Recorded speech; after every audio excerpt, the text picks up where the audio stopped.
एक उत्तर कोरियाई सैनिक सावधानी से अपनी खुद की फोटो काटता है। जब स्टाफ दूर जाता है वह जल्दी से एक खाली पास ले लेता है। वह अपनी फोटो को उस पर सही तरीके से चिपका देता है, लेकिन बिना आधिकारिक मुहर के पास बेकार है। वह दूसरे दस्तावेज से मुहर की नकल करने की कोशिश करता है, लेकिन चाहे जितनी भी कोशिश करे वह उसका निशान भी नहीं छोड़ पाता। इसलिए वह सीधे अधिकारी के कार्यालय में घुस जाता है। वह तिजोरी खोलने के लिए एक पेन का उपयोग करता है, आधिकारिक मुहर निकालता है और पास पर मुहर लगाता है। अब सब कुछ तैयार है, लेकिन जैसे ही वह आत्मविश्वास से बाहर निकलता है वह अचानक रुक जाता है। 2 गार्ड उसे घूर रहे हैं, संदेह में कि वह भागने की कोशिश कर रहा हो सकता है। उनकी सतर्क निगाहों का सामना करते हुए वह शांत रहता है। वह साहस पूर्वक उनके पास भी जाता है। यूनिट कमांडर आज अनुपस्थित है। वह थोड़ी देर के लिए गए हैं। दोनों गार्ड हैरान हो जाते हैं और वह उनसे एक जोड़ी दूरबीन मांगता है। वह देखता है कि क्षेत्र कड़ी सुरक्षा में है, भागना आसान नहीं होगा।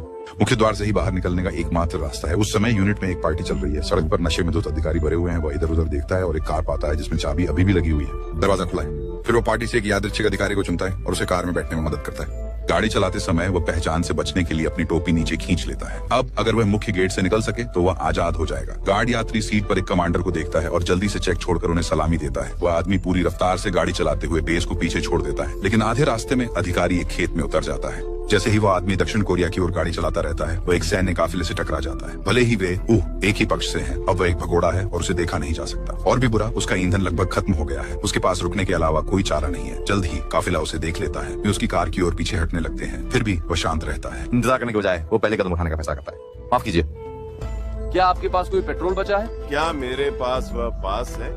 वह शांति से अपना पास निकालता है, लेकिन अधिकारी उस पर विश्वास नहीं करता। सैन्य वाहनों में हमेशा आपात स्थितियों से निपटने के लिए पहले से ही ईंधन भरा होता है। इसके अलावा वह सिर्फ एक सैनिक है जो एक अधिकारी की कार चला रहा है और वह अकेला है। ये बहुत संदिग्ध है। अधिकारी मुख्यालय को कॉल करने की तैयारी करता है। आदमी जल्दी से कहता है कि वह सुरक्षा विभाग से है। उच्च अधिकारियों द्वारा एक गुप्त मिशन पर भेजा गया है, एक पकड़े गए गद्दार किम डोंग ह्यूक को स्थानांतरित करने के लिए। क्या मैंने नहीं कहा था कि मुझे आदेश दिए गए थे? किम डोंग ह्यूक एक झात गद्दार है और इस मिशन के बारे में केवल कुछ लोग ही जानते हैं। क्षेत्र के प्रभारी अधिकारी के रूप में आदमी जानता है कि कहानी सच है। अगर एक निम्न स्तरीय सैनिक भी यह जानता है तो वह वास्तव में सुरक्षा से ही होगा। इसलिए अधिकारी आदमी को वापस बेस पर आमंत्रित करता है और उसकी गैस टैंक भर देता है। वास्तव में किम डोंग ह्यूक उस आदमी का दोस्त है, इसलिए उसे सब कुछ पता था। अंत में वह न केवल अपने दोस्त को बचाता है, बल्कि उसके साथ सीमा पार करके दक्षिण कोरिया भाग जाता है।